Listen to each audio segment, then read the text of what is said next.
Boa tarde, doutora Cibele. Estou aqui na UBS Jardim João Mar, certo? Estamos fazendo uma pesquisa sobre transtorno TDAH. Já é conhecido já há um tempo, mas hoje a gente vê que não é muito falado. Tanto que, pelo que eu sei, na época que eu estudava, uma pessoa que era hiperativa não nos falava o termo TDAH. Falava, nossa, mas essa criança é hiperativa e tudo mais. Não se falava sobre o termo, né, correto. Pode falar um pouquinho para mim sobre isso? Primeiro você pode dizer que autoriza a sua gravação. Sim, com a sua imagem? Autorizo, não tem problema algum. Vou falar um pouquinho assim, da minha trajetória. Assim. Eu sou a Cibele, eu sou psicóloga atuante na atenção básica, né, numa UBS, que é uma unidade básica de saúde. Eu sou psicóloga formada lá em 2016. Eu tenho especialização, sou especialista em saúde mental e especialista em saúde pública e coletiva, nessa mesma época, assim. Então, eu acabei passando tanto pelo dispositivo de um CAPS, quanto pela pesquisa, e aí eu entrei aqui na unidade. Então, assim, você falou um pouquinho sobre a questão do TDAH, né? Acho que a primeira coisa que a gente precisa pensar, quando a gente vai falando de transtorno, é que a base de um transtorno emocional, ele parte de uma premissa que algo em torno dos afetos. Todo mundo tem afeto. Eu tenho afeto, você tem, todo mundo tem. Todo mundo. O que vai fazer com que algo que a gente sente seja classificado como transtorno é o quanto de prejuízo esse afeto pode trazer no nosso dia a dia. Então, por exemplo, sei lá, eu tô triste hoje. Ok, agora eu tô triste por 5 semanas, 5 meses, todos os dias, já não saio de casa, já não trabalho, não fortaleço minhas relações. É o quanto esse afeto que a gente tem, que todo mundo tem, ele pode, por conta, claro, de alguma questão, ele pode começar a causar prejuízo pra gente. Sei lá, eu tive raiva hoje. Tive raiva, todo mundo tem raiva, passa por seus momentos de maior irritabilidade. Só que se nessa raiva que você sente, você não pode, sei lá, qualquer enrosco no cotidiano, desencadear uma briga, te colocar em risco, um risco constante, te fazer bater em pessoas, agredir pessoas, violentar pessoas. O problema está na forma como um afeto nosso começa a causar prejuízo. Por que eu tô falando isso, Bruno?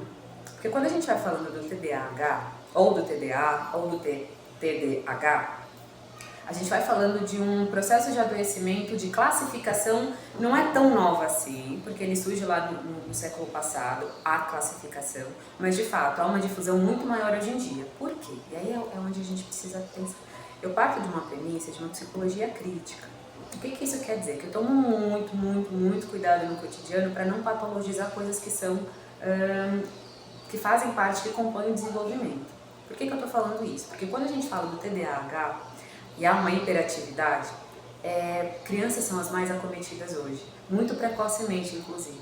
Quando as crianças são classificadas muito precocemente com um transtorno, é muito comum elas serem olhadas como uma criança doente e serem muito precocemente medicalizadas.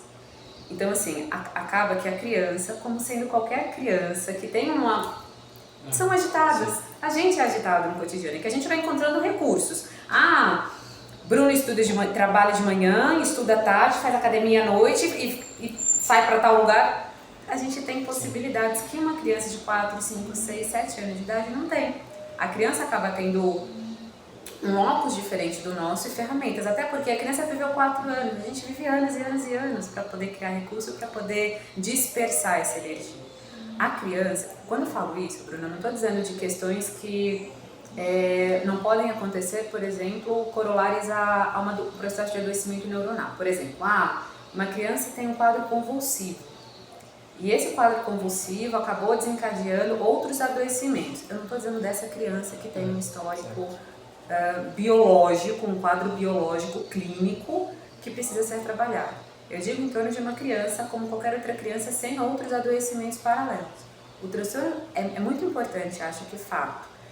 A gente poder ter uma maior acuidade, uma finesse em poder diagnosticar crianças e adolescentes e adultos, acho importante, até para a gente poder pensar no prognóstico, no que pode dar certo para aquela pessoa, no que não dá certo, e já foi comprovado que não dá certo. mas acho que é um processo que a gente precisa tomar muito cuidado para a gente não diagnosticar precocemente e fazer com que questões que seriam do cotidiano, hoje em dia a gente tem um alto índice de pessoas, principalmente crianças, fazendo uso de telas. Sim. Telas são extremamente estimulantes. E quando a gente vai falando do corpo físico, esse tem uma energia que precisa também ser investida. Se a criança não tem essa energia física investida, só essa neuronal investida, assim, ela vai ficar uma criança mais agitada, ela vai ser uma criança mais agitada dentro do cotidiano, porque ela tem uma energia que não está investindo. O corpo é movimento, e se ela não movimenta esse corpo, porque ela está muito vidrada nas telas, por 3, 4, 5, 6 horas, ela vai congestionar essa energia física. E quando você fala da questão do profissional de educação física, tá aí, sabe? Hoje a gente vive numa sociedade que a gente fala muito de saúde, mas a gente vive numa sociedade muito sedentária, porque é isso, a gente fica muito parado, muito sentado todo dia. Falo daqui da unidade, por exemplo. Eu entro num determinado horário, eu mal levanto durante o período. E aí eu vou dizer, eu tô agitada no final do dia? Tô muito agitada no final do dia, mas é porque eu não movimentei meu corpo, sabe? Ou se eu não tô muito agitada, ou eu fico com dores enormes porque eu fiquei parte do dia muito sem movimentar, sabe? E qual que é a importância da prática de atividade física para a pessoa que tem o transtorno? Eu acredito assim, que todo o processo de adoecimento, seja ele TDAH, seja ele transtorno de ansiedade, seja ele um transtorno depressivo, de humor, de personalidade, psicoses, acredito que o corpo ele é um organismo muito vivo, que ele é dialético. Então, ao mesmo tempo que a gente tem questões emocionais, tem as questões físicas e um vai influenciar o outro, um vai atravessar o outro. Então, quando a gente vai falando da prática de educação física, né, o movimento do corpo, ele dá contorno para qualquer coisa que a gente faça na vida. Quando eu entendo, minha formação é de base coletiva. Eu entendo que todo o processo de adoecimento ele é coletivo, ele pode ser singular. Então, o Bruno está dentro de uma comunidade, ele vai manifestar um determinado sofrimento singular dele, mas que pode falar do coletivo e certamente vai falar. Então, quando a gente vai falando da prática de educação física, eu entendo que tem a socialização, um sentimento de outro, de dualidade, de trabalhar em equipe. Essa parte é um pouco mais difícil de alcançar dentro desse espaço. Então, quando eu vou pensando em como a educação física, né, o profissional de educação física pode trabalhar junto com a gente aqui na unidade, que não somos da área, eu penso muito numa integralidade. A gente acaba alcançando o sujeito de uma forma muito mais integrada e integral, sabe? Certo. E qual que é a melhor forma de lidar com um paciente que possui transtorno? De TDAH. TDAH. Penso que assim, a gente precisa estimular, entender o que faz sentido para a pessoa, quais são as áreas de interesse. Naquelas áreas que ele tem interesse, a gente precisa encontrar formas de estimular. Então assim, sei lá, é uma criança, tô dando um exemplo assim, é uma criança que gosta muito de correr. Então, poder estimular ela nessa área do correr e dentro desse correr poder inserir a dimensão de regras, de que as coisas precisam ter, né? De que há uma responsabilidade, há um senso de coletivo. Olha, você pode correr, mas aí precisam ser vocês dois. Estimula com o coletivo, olha, precisa ser um grupo. Trabalha com um grupo, dentro de uma dimensão que ela tem mais dificuldade, só que dentro de um contexto em que ela tem mais facilidade para lidar. É uma criança muito rápida. Então, coloca uma criança, dando um exemplo, assim, uma criança que é muito rápida, adora correr dentro de um grupo em que isso pode ser super bem absorvido, sabe? Só que ela também vai poder aprender com o outro e ensinar para o outro também. Acho que são essas formas, assim. As ferramentas, Bruno, eu penso que são muito singulares de cada sujeito. A gente precisa muito entender o que vem da pessoa que a gente está entrando em contato. Às vezes pode ser uma prática de atividade física direta, outras vezes não. Às vezes, sei lá, você pode entrar em contato com uma pessoa que não gosta diretamente de uma prática de atividade física assim, dentro de um contexto, de uma academia, dentro de um contexto específico, mas ela super pode curtir, por exemplo, organizar a casa, fazer, sei lá, faxina em casa. Acho que dentro desse contexto, edição. Acho que dentro desse contexto a gente precisa singularizar. Não tem um modelo pronto. A gente precisa singularizar mediante aquilo que faz sentido para a pessoa que a gente acompanha. Certo. E são 3 tipos de TDAH, certo? O impulsivo, o desatento e o combinado. Pode me falar um pouquinho de cada um? Quando a gente vai falando, por exemplo, de TDAH, a gente já entende que é o transtorno de déficit de atenção e hiperatividade.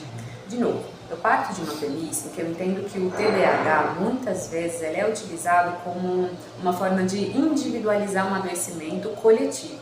É importante a gente lembrar, Bruno, que assim, a gente vive numa sociedade em que hoje, principalmente, ela tá muito ela vem se organizando de uma forma muito imediatista. A todo momento a gente tem uma solicitação, uma demanda diferente para cumprir.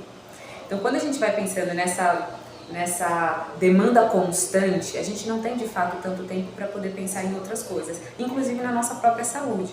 Então, quando eu vou pensando no transtorno de déficit de atenção, quando a gente vai falando das questões de impulsividade, desatenção, uma combinação dessas duas dinâmicas, eu penso que a gente vai falando de uma dificuldade. Vou pensando que a gente vai falando de um processo de adoecimento coletivo em que o indivíduo como unidade, assim, ele não é singularizado, ele não é reconhecido. Quando a gente vai falando de um ato de impulsividade, todo mundo pode ser impulsivo na vida.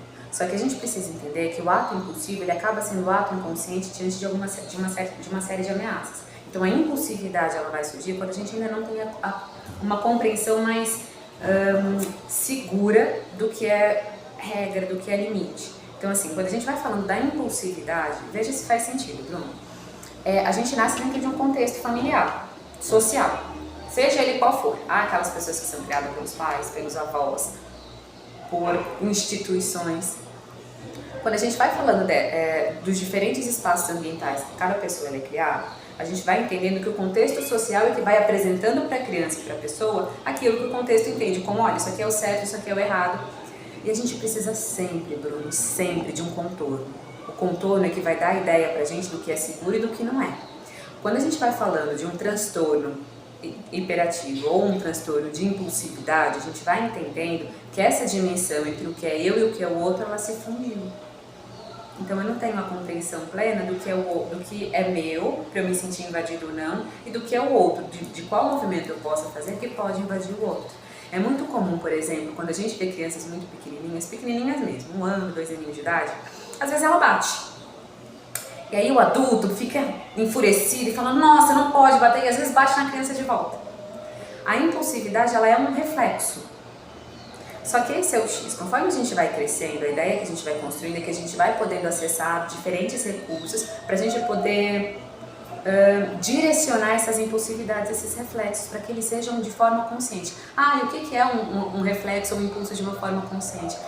É um reflexo ou um impulso, um comportamento que a gente encontra um sentido. Olha, bati em você, estou dando um exemplo, porque eu me senti violado por você. Não foi certo, não entra nesse aspecto moral de certo e errado, mas é da ideia de que não houve uma construção de limite. Então, assim, o impulso, ele surge quando não há um limite definido dentro de mim, não no externo. O externo, ele pode até existir. Olha, eu sei que eu não posso bater no outro, mas internamente eu não internalizo essa regra para mim. Essa compreensão para mim ainda é difusa. Então o ambiente precisa ofertar recursos, ferramentas daquelas que a gente estava falando, como lidar com crianças, junta, explica para ela que é importante trabalho em equipe. É isso. Esses recursos a gente precisa implementar na prática para que esse conceito, que é externo à pessoa que tem um impulso mais aguçado, assim, que não tem tanta essa compreensão, para que isso possa ficar mais assimilado para ele. Isso na questão impulsiva. Você comentou da impulsividade e de... Exatamente. Isso. A distraibilidade. Vamos pensar uma coisa, Bruno. É muito difícil a gente manter o foco. Principalmente hoje, numa sociedade que está todo o tempo estimulando a gente. Então, assim, o impulso, ele surge quando não há um limite definido dentro de mim, não no externo. O externo, ele pode até existir. Olha, eu sei que eu não posso bater no outro, mas internamente eu não internalizo essa regra para mim. Essa compreensão para mim ainda é difusa. Então o ambiente precisa ofertar recursos, ferramentas daquelas que a gente estava falando, como lidar com crianças, junta, explica para ela que é importante trabalho em equipe. É isso. Esses recursos a gente precisa implementar na prática para que esse conceito, que é externo à pessoa que tem um impulso mais aguçado, assim, que não tem tanta essa compreensão, para que isso possa ficar mais assimilado para ele. Isso na questão impulsiva. Você comentou da impulsividade e de... Exatamente. Isso. A distraibilidade. Vamos pensar uma coisa, Bruno. É muito difícil a gente manter o foco. Principalmente hoje, numa sociedade que está todo o tempo estimulando a gente. A gente não é... olha, hoje Bruno vai entrar aqui e vai ficar lendo um único livro, um único capítulo de um livro. Não. A gente vai ter aquele livro. Quantas matérias você tem na faculdade? Sabe? Sim. Muitas. Então, quando a gente vai falando de distração, de desatenção, a gente precisa pensar que a gente é mais atento para aquilo que faz mais sentido pra gente. E a gente vai investir mais energia naquilo que faz mais sentido pra gente. Quando a gente fala da desatenção, é algo muito, de novo, muito ambiental. A desatenção, tudo pode deixar a gente mais desatento, porque a gente é sensível ao ambiente externo, isso não é errado. A gente começa a patologizar quando o ambiente começa a não encontrar recursos para ajudar a gente a lidar com isso. E aí, de fato, isso pode virar uma patologia. Quando o ambiente não reconhece, não ajuda a gente, de fato, a poder construir recursos para focar, para focalizar. Existe uma coisa, Bruno, que é, pra gente memorizar alguma coisa na vida, qualquer coisa que seja, existe uma coisa que se chama a atenção e a tenacidade. A nossa atenção é a capacidade que a gente tem em perceber o ambiente. Então, assim, estou falando com o Bruno agora, alguém abriu a porta. Opa, estava falando com o Bruno, alguém abriu a porta. Entendi, né? Atenta que alguma coisa nova acontecer. Essa é a atenção, é a nossa capacidade em poder estar atento ao ambiente, às diferenças que esse ambiente pode ter durante a nossa estadia nesse espaço. A tenacidade é a nossa capacidade de manter a nossa atenção. A gente hoje não vive numa sociedade em que sustenta a manutenção da nossa atenção. A gente tem um espaço hoje de redes sociais, onde você recebe milhares de informações em curto período de tempo. Ela não ajuda a gente a focalizar, a sustentar, inclusive, veja se faz sentido, Bruno. Ela não ajuda a gente a sustentar o que de fato faz com que a gente estruture um interesse. Hoje, quando a gente vai pensando de identidade, é muito difícil hoje a gente poder reconhecer os dispositivos que a gente tem, porque são tantos, como eleger um único que possa fortalecer nossa identidade, porque é isso, né? A rede social tá ali, são vídeos curtos, estímulos a todo momento, você vai nutrindo muitos interesses a todo momento, então de fato manter a atenção é algo muito difícil, só que esse é algo, a manutenção da tenacidade, ela é algo que precisa ser estruturado pelo ambiente. Então o ambiente é que deveria ser responsável por nos ajudar a criar recursos para sustentar a nossa atenção. E a focalizar, essa matéria está muito chata, mas talvez está muito chata, a gente precisa entender por que está chata. Está chata porque a professora não tem, às vezes, paciência de ensinar. Está chata porque a sala está muito cheia de crianças e eu não consigo, é todo tempo muito estímulo, quero brincar e eu não tenho onde brincar, em casa é muito pequeno. Então eu brinco na escola, eu sou muito sozinha em casa, na escola é o espaço onde eu tenho mais amigos, mais amizades, e vai ser mais estimulante para mim. Certo. Então eu acho que essa é a diferença. A desatenção, ela acaba sendo não é incapacidade, mas acaba sendo uma dificuldade maior de manter a tenacidade. É o que a gente chama de hiperatenção e hipotenacidade. Há uma grande atenção aos estímulos novos e há uma hipotenacidade, uma dificuldade de manter e sustentar essa atenção. Mas que, de novo, é o ambiente quem precisa se organizar em relação a isso. Vai ser sempre o ambiente. A gente não vai ter uma criança, uma pessoa que vai nascer com um transtorno de déficit de atenção, porque a atenção, que ela vai ou não se manter atenta, é sempre apresentada pelo ambiente. E, quando a gente vai falando pelo ambiente, também pela sociedade, o quanto a nossa sociedade sustenta os nossos interesses. E quais as maiores dificuldades que essas pessoas enfrentam no ambiente escolar e profissional? Penso que a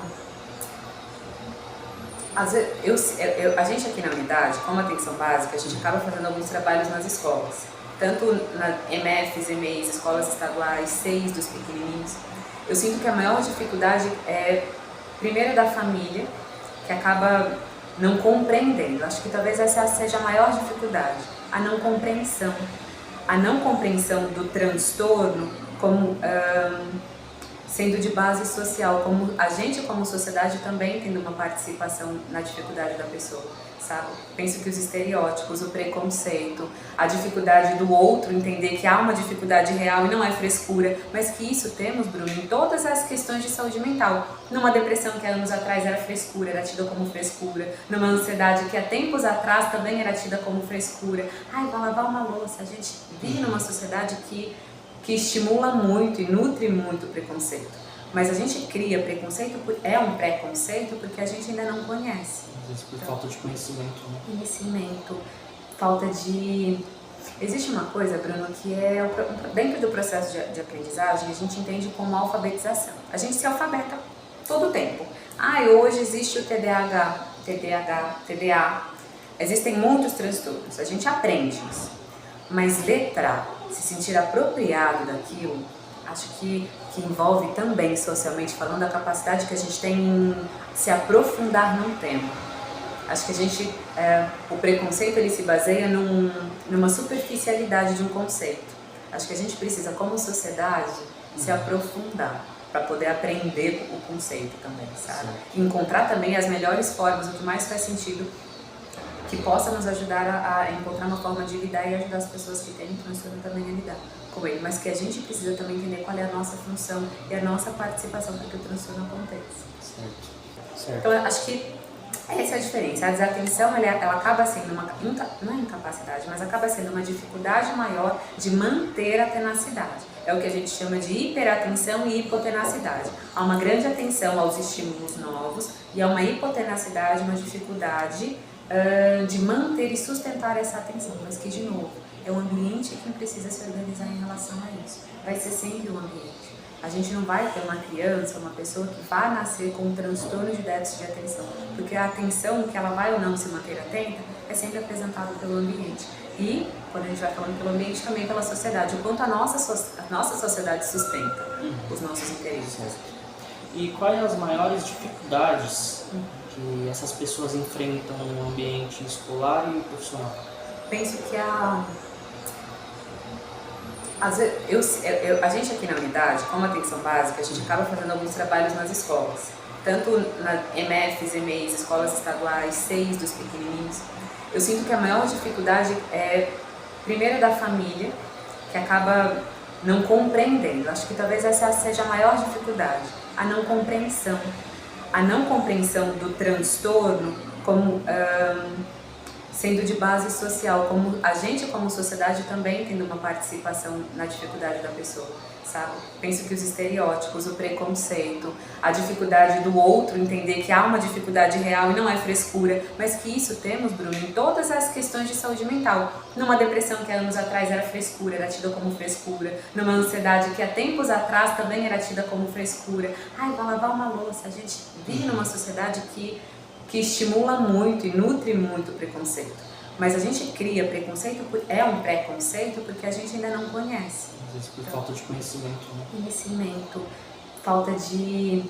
Existe uma coisa, Bruno, que é dentro do processo de aprendizagem, a gente entende como alfabetização. A gente se alfabeta todo o tempo.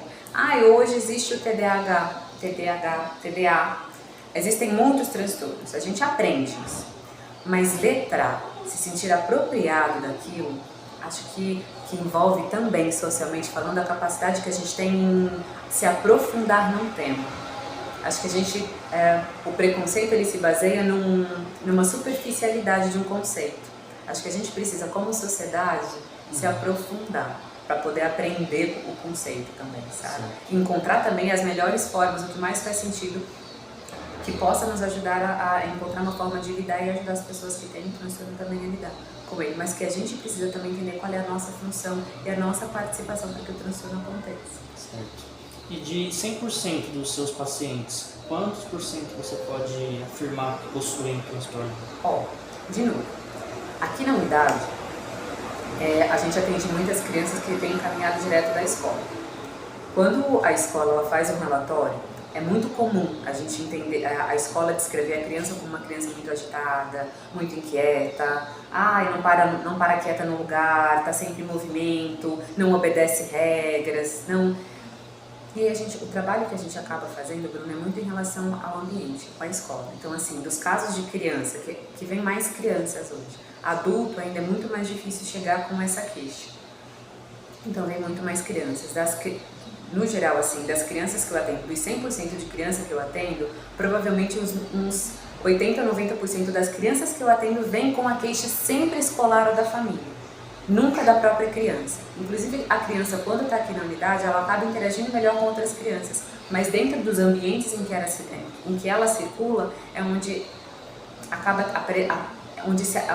se apresentando esses comportamentos que o outro já vai entendendo como patológico. Então, aqui na unidade, cerca de 80% a 90% das crianças que eu faço acompanhamento vêm com uma suspeita de TDA ou TDAH. Mas muito associado com outra patologia. Então, por exemplo, muitas crianças com DI, deficiência intelectual, muitas crianças com transtorno do espectro autista, vêm junto com uma queixa de agitação, de hiperatividade. Então, assim, parte delas vem com uma queixa única da escola, mas parte delas vem com uma queixa que veio em resposta, em consonância com um diagnóstico anterior. Certo. Para encerrar o vídeo, você gostaria de dar uma dica, um conselho para o profissional de educação física sobre lidar com alunos que possuem esse transtorno? O que eu acho? Acho que com qualquer sofrimento, porque é isso, o corpo vai falar. Às vezes vocês vão fazer o acompanhamento de alguém que tá com uma dor no ombro e vocês vão, não, mas assim, faz assim para fortalecer, e sempre volta aquela dor no ombro. Então eu acho que, e eu pego para qualquer área, assim, mas eu acho que a área que trabalha na saúde, acho que escuta quem você acompanha, mas escuta não de ouvir, eu digo de escutar, de entender, sem julgar, sabe, de entender. Aprender com o outro. A dor do outro, o corpo do outro, é ele quem vai mostrar pra gente como é. Eu uso mais a mão direita, eu uso mais a mão esquerda, eu sou melhor assim, eu sou melhor assado. Então acho que a gente precisa escutar o outro para poder desenhar e aprender com ele qual é o melhor jeito que ele pode aprender o que a gente tem para ensinar também, sabe? A gente às vezes entra com uma sede muito grande de ensinar o outro. Como se o corpo dele nos 10, 15, 20, 30, 40, 50 anos, ele não já soubesse do corpo dele. Às vezes a gente entra assim, não, eu que sei mais, porque eu estudei. Quando o outro tem aquele corpo desde que ele nasceu. Então, mais letrado do que ele em relação ao corpo dele, não tem, mais profissional do que o corpo dele. Eu me lembro que eu trabalhei uma vez lá no CAPS com uma profissional de educação física, que uma vez uma mãe falou assim pra ela, mas você é educadora física. E ela disse assim, eu não educo o corpo do outro. O outro é que vai me apresentar essa educação, sabe? Então, assim, é poder aprender com o corpo do outro, ao mesmo tempo que a gente pode ensinar para o outro, que o nosso corpo também pode ensinar para o dele, sabe? Acho que seria isso. Então é isso, eu agradeço a sua atenção. Obrigada. Desejo um ótimo dia de trabalho, tá bom? Obrigada. Muito obrigado.